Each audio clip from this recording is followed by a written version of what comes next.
Hello everyone, welcome to my channel. Kindly hit the subscribe button on your screen and let me know where you're watching from. Money insulates you from many things: pain, inconvenience, consequences, but it can't protect you from yourself. I discovered this truth every morning as I watched Zara move through my penthouse, her movements graceful and efficient, her eyes deliberately avoiding mine. I had built an empire worth billions, commanded boardrooms with a single glance, and destroyed competitors with a whispered word, yet I couldn't summon the courage to speak three simple words to the woman who had occupied my thoughts for the past 2 years. The morning sun filtered through floor-to-ceiling windows, casting my sprawling Manhattan penthouse in golden light. I sat at my custom marble breakfast bar, pretending to read financial reports while secretly watching her dust the bookshelves across the room. Zara Williams had been my housekeeper for 3 years now. She came with impeccable references, a psychology degree she couldn't use because of family obligations, and a quiet dignity that made her seem like the most powerful person in any room, including mine. "Will you be dining in tonight, Mr. Harrington?" she asked, her voice melodic but professional, always professional. "Yes," I replied, my tone clipped and cold, a defensive mechanism that had become second nature. "I'll be working late, leave something in the refrigerator." She nodded, the gesture making her dark curls bounce slightly against her shoulders. I forced my eyes back to my reports, cursing myself for the millionth time. Alexander Harrington, the man whose name struck fear into Wall Street's heart, couldn't manage a simple conversation with his housekeeper without sounding like an emotionless tyrant. My phone buzzed with a text from my younger brother James, "Still coming to dinner tonight." I cursed under my breath, the family dinner I'd forgotten completely. "Change of plans," I said, my voice echoing in the vast space between us. "I'll be out tonight." Zara didn't look up from arranging fresh flowers in a crystal vase. "Very good, sir." That "sir" was a wall between us, one I had built and maintained with cold precision. I told myself it was necessary: professional boundaries, company reputation, different worlds. All convenient excuses to mask the truth. I was terrified, not of rejection, but of what might happen if she actually reciprocated what I felt. Emotions were messy. They couldn't be controlled like business deals or investment portfolios. Later that afternoon, I was on a conference call when I heard a crash from the kitchen, followed by a soft cry of pain. I ended the call mid-sentence and rushed to find Zara clutching her hand, blood seeping between her fingers. Shards of broken glass surrounded her. "I'm so sorry, Mr. Harrington," she said, eyes wide, voice steady despite her pain. "I'll clean this immediately." Something snapped in me. "Sit down," I ordered, pointing to a kitchen stool. Her eyebrows shot up in surprise, but she complied. I grabbed the first aid kit from beneath the sink and gently took her hand. "This might sting," I warned, my voice softer than she'd likely ever heard it.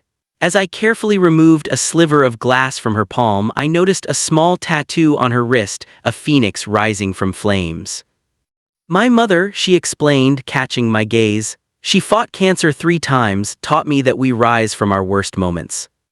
Our eyes met, and for once I didn't look away. My fingers lingered on her wrist, and I felt my carefully constructed walls begin to tremble. The doorbell rang, shattering the moment.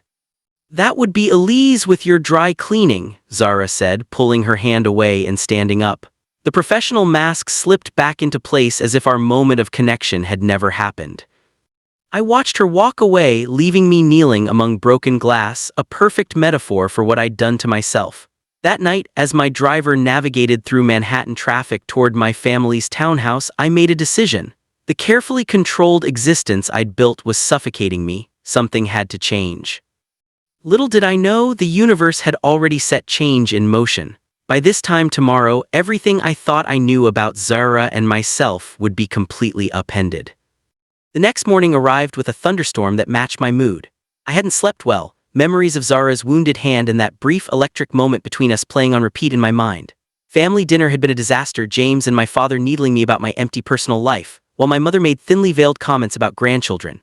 I'd left early, drowning my frustrations in 18-year-old scotch in the back of my Bentley.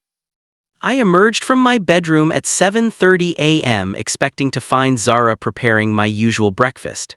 The kitchen was empty. In 15 years of employing household staff, Zara was the only one who had never been late, not once. By 8:15, unease had replaced annoyance. I called her cell phone, but it went straight to voicemail. "This is Zara Williams, please leave a message." Her voice, professional even in absence, made something twist in my chest. I paced my penthouse, unsure what to do. This wasn't like her. At 9:00, I did something unprecedented. I called my assistant and cleared my entire day. "Everything all right, sir?" she asked, surprise evident in her tone. "Personal matter," I replied curtly, ending the call before further questions.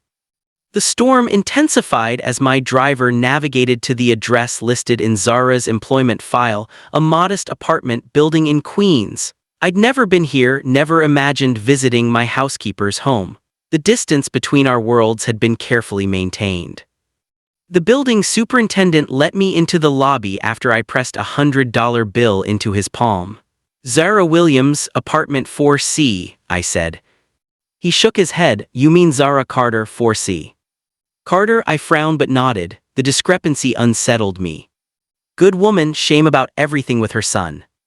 I froze. Her son. The super looked uncomfortable now. "You a friend of hers?" "Her employer," I said, my voice tight. "Oh," he shifted uncomfortably. "Well, ain't my place to talk about folks' business." Another $100 bill appeared in my hand. His reluctance evaporated. "Her boy, Isaiah, smart kid, got himself a scholarship to that fancy private school in Manhattan, but he's been sick, real sick. Cancer, I think, been in and out of hospitals for months." The ground seemed to shift beneath my feet. Zara had a son, a sick son, and she'd never said a word.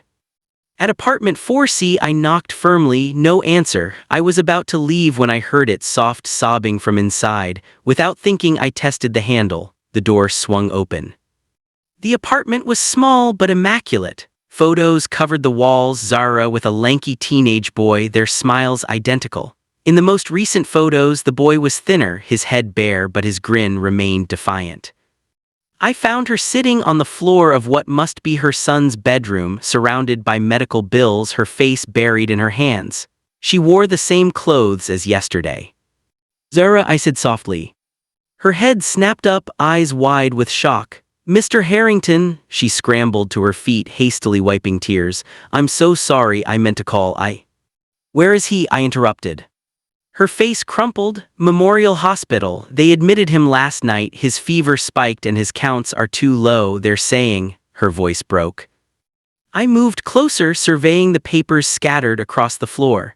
Medical bills, insurance denials, payment plans. The amounts were staggering even to someone of my wealth. One form caught my eye, a clinical trial application with a red DENIED stamp across it.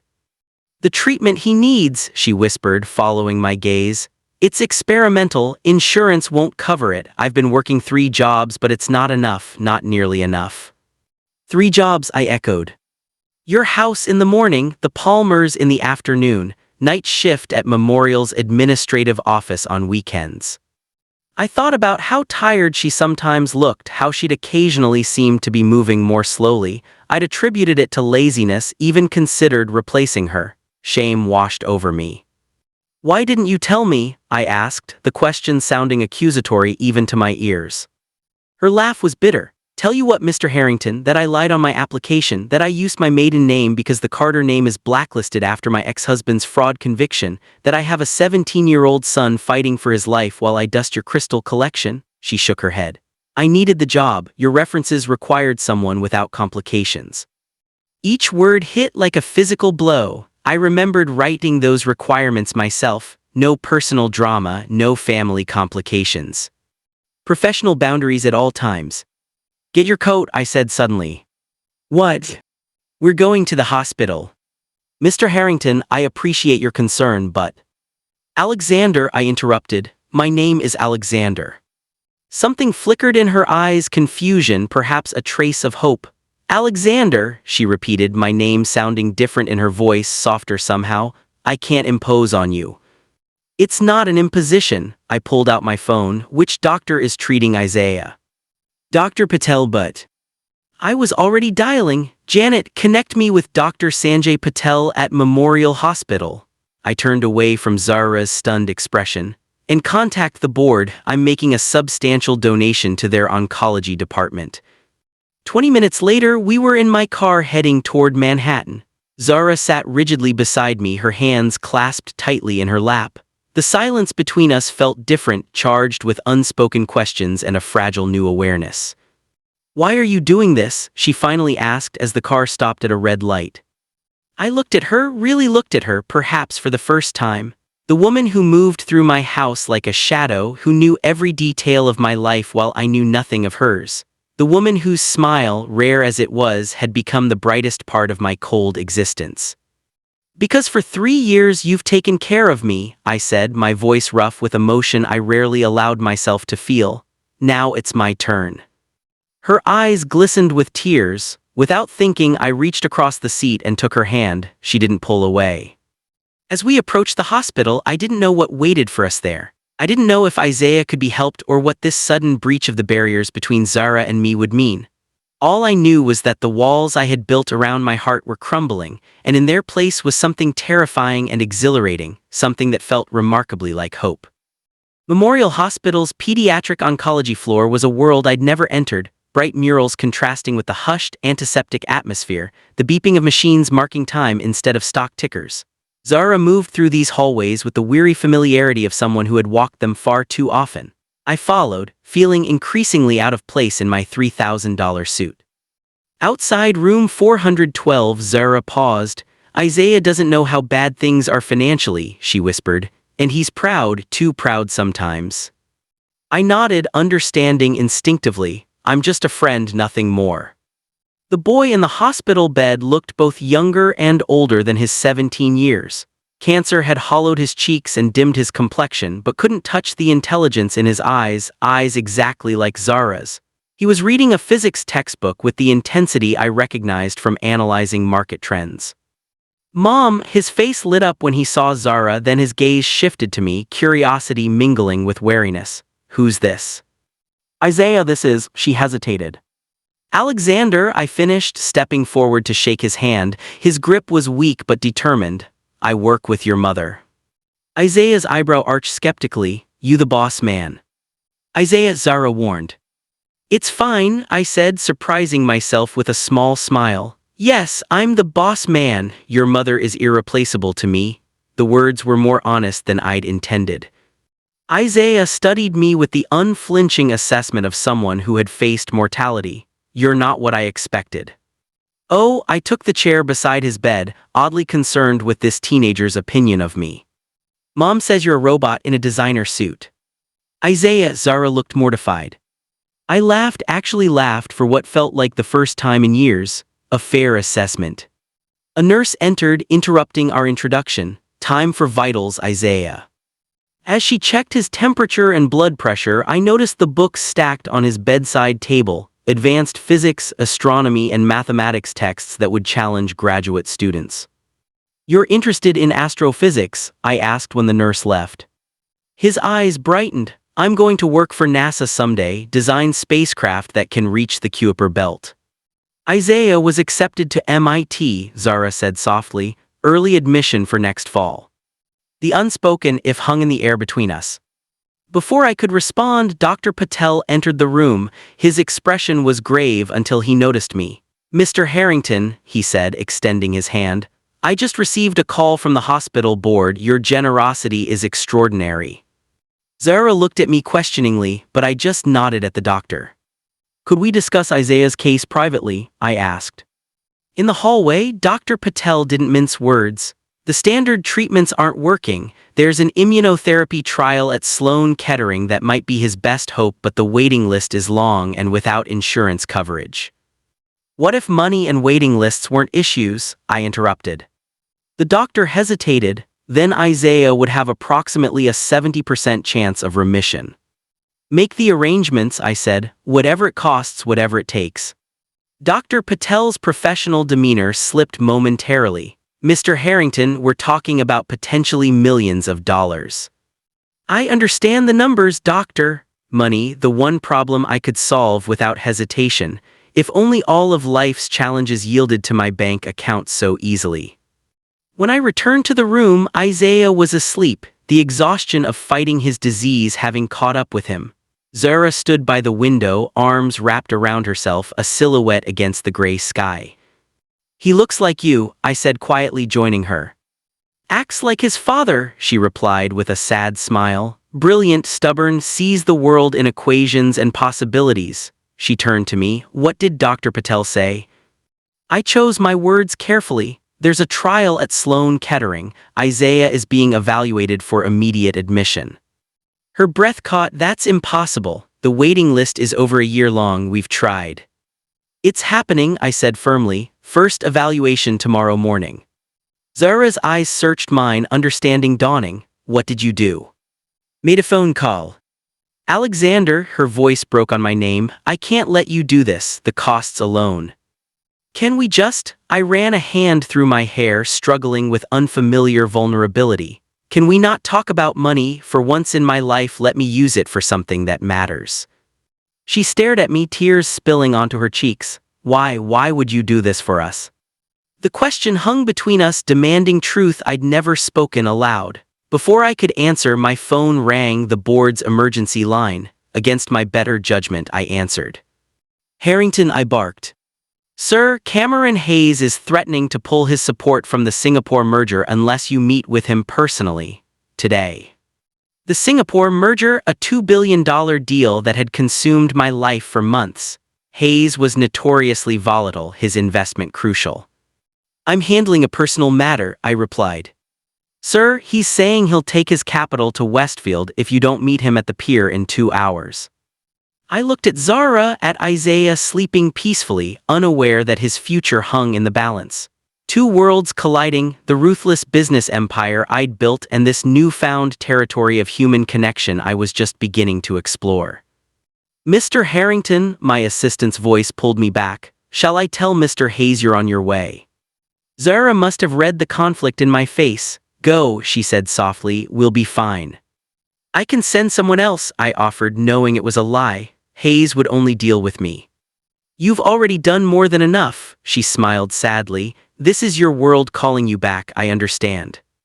I felt something slipping away before I'd even fully grasped it. "I'll come back tonight," I promised. "Alexander," she said, stopping me at the door, "thank you for seeing us, really seeing us." The meeting with Hayes stretched from 2 hours into 4, then 6. Night had fallen by the time we finalized terms. I checked my phone to find 3 missed calls from Dr. Patel. Dread pooled in my stomach as I called back. "Mr. Harrington," his voice was tight. "Isaiah's been moved to intensive care. His condition has deteriorated rapidly." I was already heading for the door. "Is Zara with him?" "Yes, but," he hesitated, "you might want to hurry." The taxi ride to Memorial felt endless. Rain lashed against the windows as I stared at my last text from Zara, sent hours ago. "Isaiah asking for you, says he has a question about investing in space technology." I'd missed it, buried in spreadsheets and ego-stroking a billionaire who needed constant reassurance.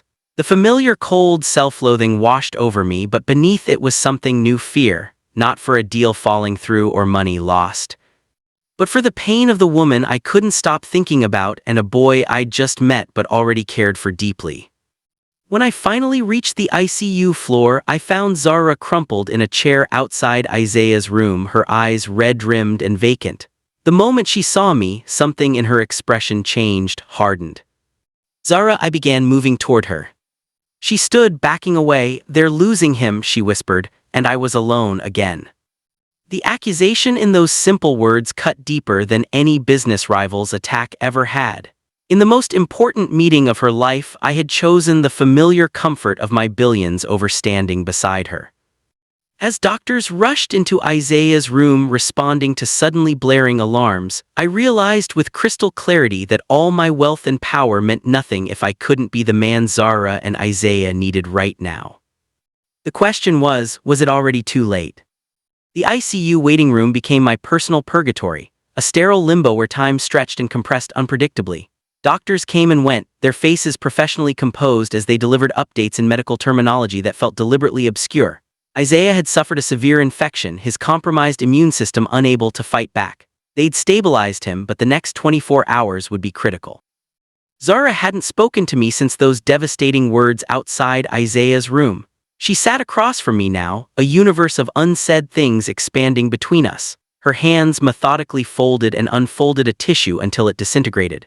When the nurses would allow only one visitor at a time, she went in without glancing my way. My phone vibrated constantly, board members, investors, lawyers, all demanding decisions only I could make. I turned it off. For the first time in my adult life, the empire I'd built seemed distant and unimportant compared to the battle being waged in a hospital room 20 feet away. Dawn broke, painting the waiting room in pale gold. A doctor I hadn't seen before approached, older, with silver hair and kind eyes that had witnessed too many tragedies. "Mrs. Carter," he said gently, "Dr. Lancaster from Sloan Kettering, I understand Isaiah is being considered for our trial." Zara nodded, suddenly alert. "Yes, but his condition actually strengthens his candidacy," Dr. Lancaster interrupted. "We've reviewed his case overnight. The trial targets exactly the aggressive form of leukemia Isaiah is fighting." Hope flickered across Zara's exhausted face. When could he start? "That's why I'm here. We can begin preliminary treatments today with full protocol starting once he's stable enough for transport." For the first time since I'd arrived, Zara really looked at me with an expression I couldn't decipher. "And the cost?" she asked, still watching me. Dr. Lancaster smiled slightly, fully covered by the Harrington Foundation's new oncology grant. I hadn't established any such grant, but I recognized a graceful fiction when I heard one. The doctor was allowing Zara her dignity while acknowledging my financial involvement.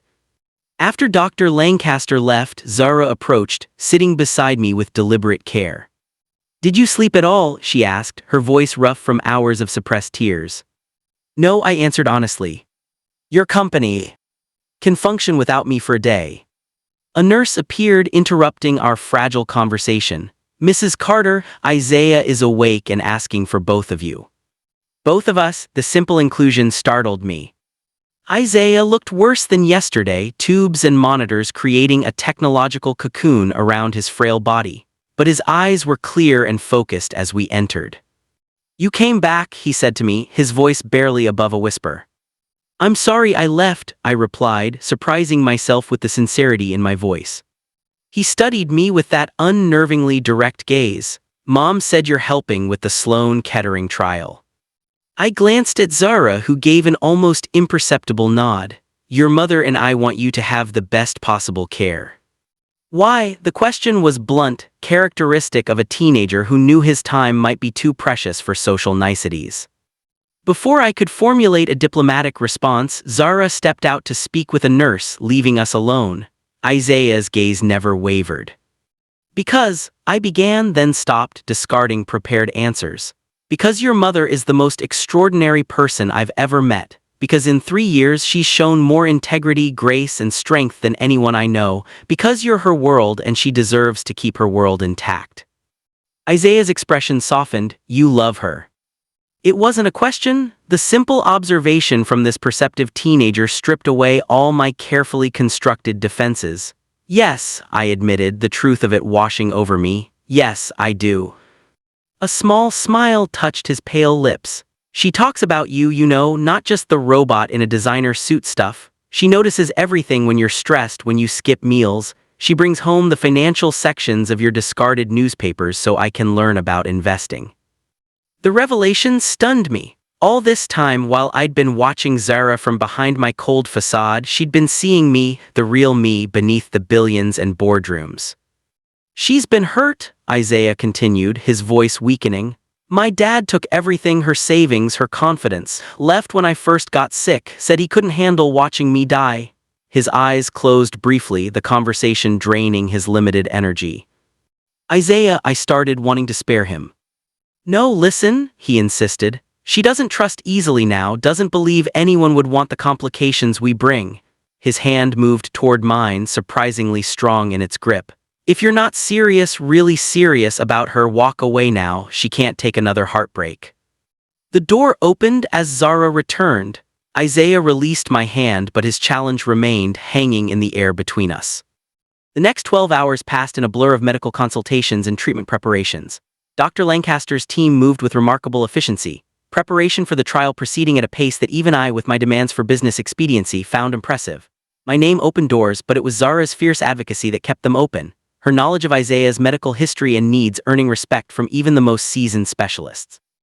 Around midnight, exhaustion finally caught up with her. I found her slumped in a chair beside Isaiah's bed, her hand still holding his as she slept. The nurses had brought her a blanket but hadn't had the heart to wake her and send her home.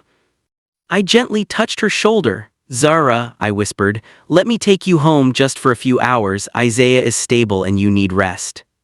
She blinked up at me, disoriented. "I can't leave him.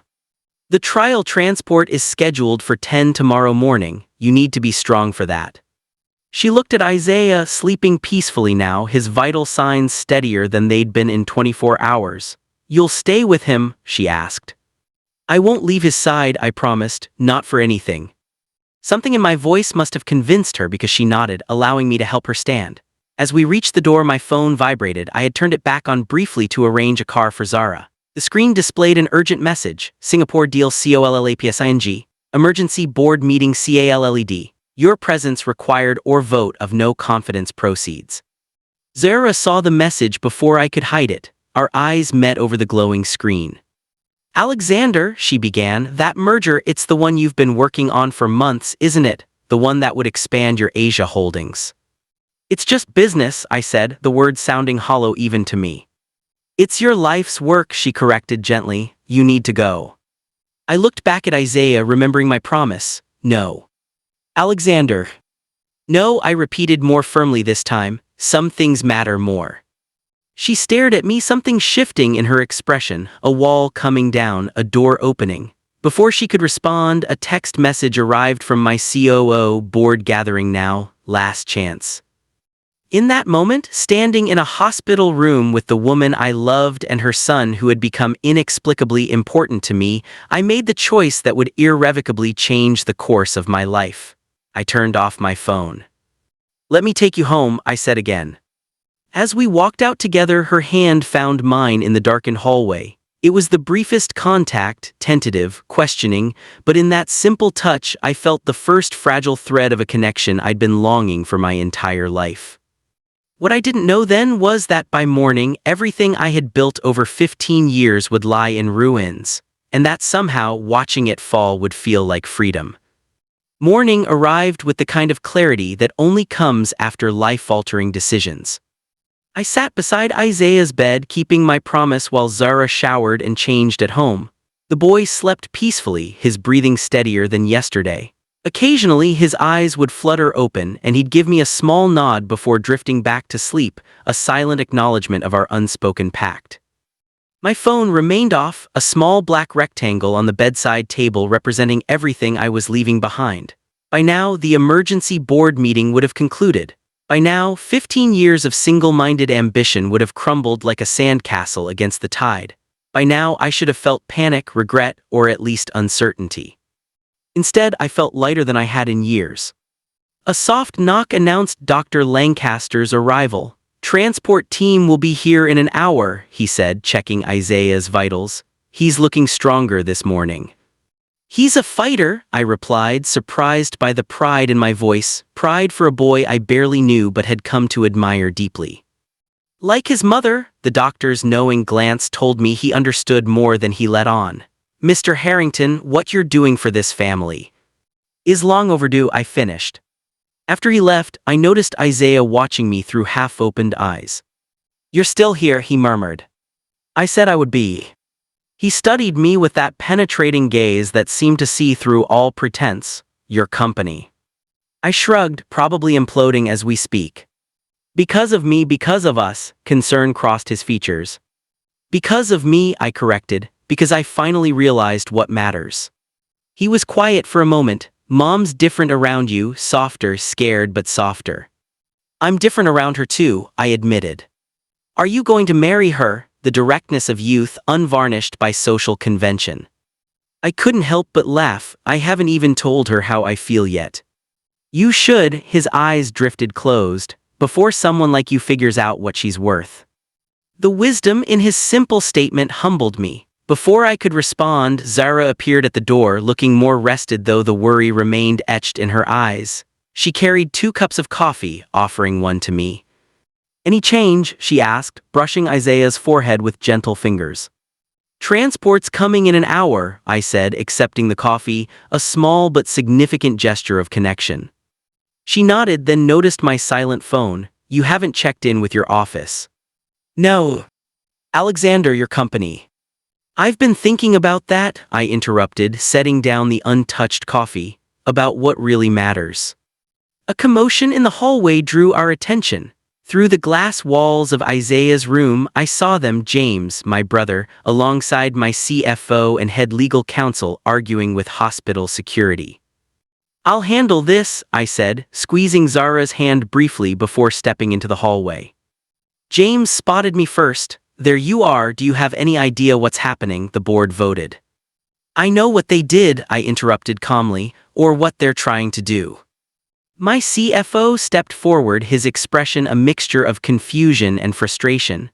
Alexander, we've been trying to reach you for 12 hours. The Singapore merger is collapsing. Hayes pulled out when you missed the follow-up. The board has called a vote of no confidence. And, I asked, feeling strangely detached from the crisis that would have consumed me days earlier. All 3 men stared at me as if I'd grown a second head. And they're going to remove you as CEO, James exclaimed. Everything you've built. We'll survive, I finished, or it won't. Either way, my decision stands. What decision? My legal counsel demanded. I glanced back at Isaiah's room where Zara watched our interaction with visible concern. I'm taking a leave of absence, effective immediately. James will step in as interim CEO. My brother's jaw dropped. Me, but I've never. You've been working in my shadow for years, learning every aspect of the business. You're ready. I turned to my CFO. Draft the announcement. I'll be unreachable for the next week minimum. Where will you be? James asked, still processing my unexpected declaration. I looked directly at Zara through the glass. Where I need to be. The transport team arrived precisely on schedule, their efficient movements transforming Isaiah's bed into a mobile medical unit. As they prepared him for the journey to Sloan Kettering, Dr. Lancaster pulled Zara and me aside. The preliminary blood work shows promising markers, he said cautiously. I don't want to raise false hopes, but Isaiah may be an ideal candidate for this therapy. Zara gripped my hand so tightly her nails left crescent marks in my palm. What are his chances? She whispered. Better today than yesterday, the doctor replied honestly. And we'll fight to make them better tomorrow than today. As Isaiah was wheeled toward the elevator, he motioned me closer. Don't mess this up, he whispered, glancing meaningfully at his mother. I smiled. I won't. The next 5 days passed in a blur of hospital rooms, medical consultations, and cautious optimism as Isaiah's body began responding to the experimental treatment. Zara and I fell into a rhythm, sharing coffee and quiet conversations in hospital corridors, taking turns sitting with Isaiah, supporting each other without questions or expectations. On the 6th night, with Isaiah sleeping peacefully after a particularly promising round of tests, I convinced Zara to have dinner with me in the small courtyard garden of the hospital. The food was from the cafeteria, but I'd found a quiet table surrounded by flowering plants, small battery-operated candles creating pools of golden light. Almost romantic, she observed with a tired smile. Almost, I agreed, gathering courage for what I needed to say. Zara, these past days have been the hardest of my life, she finished, but also, she hesitated. Also the first time I haven't felt alone since Isaiah got sick. Her eyes met mine, vulnerable yet strong. Why did you do it, Alexander? Why did you walk away from everything for us? The moment of truth had arrived. No boardroom strategies or corporate negotiations could help me now. Only honesty would suffice. Because I love you, I said simply. I've loved you for 2 years, watching you move through my life, afraid to reach for what mattered most, afraid of complicating my carefully controlled existence with something as messy and unpredictable as love. Tears gathered in her eyes. I'm a package deal, she whispered. Isaiah and all his complications come with me. I wouldn't have it any other way. I reached across the table, taking her hands in mine. I want it all, the complications, the challenges, the middle-of-the-night hospital visits. I want to be the man who stands beside you through everything if you'll let me. She studied my face, searching for any sign of hesitation. Your company will survive without me for a while, and if it doesn't, I shrugged, then I'll build something new, something that makes room for what truly matters. I've been afraid to hope, she admitted, afraid to believe this could be real. It's real, I promised. I'm not going anywhere. As if to underscore my words, my phone buzzed with a text from Isaiah. Did you ask her yet? The boy had somehow programmed his number into my phone when I wasn't looking. I showed Zara the message, and her laughter, the first genuine laughter I'd heard from her, rang through the garden like music. He's incorrigible, she said fondly. He's perfect, I countered, like his mother. 3 months later, as spring bloomed across the city, I stood in Central Park watching Isaiah throw a frisbee, his strength returning more each day. The experimental treatment had pushed his cancer into remission, though the road ahead remained long and uncertain. But uncertainty no longer terrified me. Zara joined me on the bench, her hand finding mine with the easy familiarity we'd developed. She no longer worked as my housekeeper. Instead, she was finishing her psychology degree with plans to counsel families facing pediatric cancer. Isaiah got another letter from MIT today, she said. They're holding his spot for next fall, contingent on his health. He'll be ready, I said with confidence. She leaned against my shoulder, her warmth a constant reminder of how drastically my life had changed in just a few months. My brother was thriving as CEO, implementing changes I'd been too rigid to consider. The company's stock had initially plummeted after my departure but had rebounded stronger than before. I was still on the board but focused primarily on the new foundation I'd established for pediatric cancer research. Any regrets? Zara asked, as she sometimes did when contemplative. I looked at her, this extraordinary woman who had transformed my cold existence with her warmth, courage, and love, at Isaiah, whose fighting spirit inspired me daily, at the simple gold band on Zara's finger matched by one on my own. Only that I wasted so much time being afraid, I answered honestly. She smiled, the smile that had always been my undoing. We have time now, she whispered, all the time in the world. As Isaiah jogged back to us, his face flushed with healthy exertion, I realized the truth of what I'd discovered in that hospital room months ago.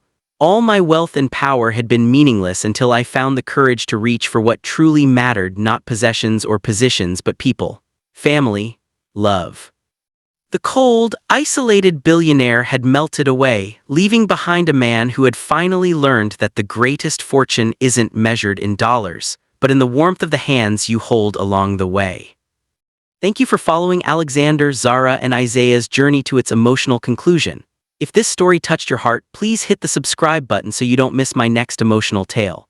What was your favorite moment between Alexander and Zara? Did you predict Isaiah's recovery? Share your thoughts and feelings in the comments below. I read and treasure every single one.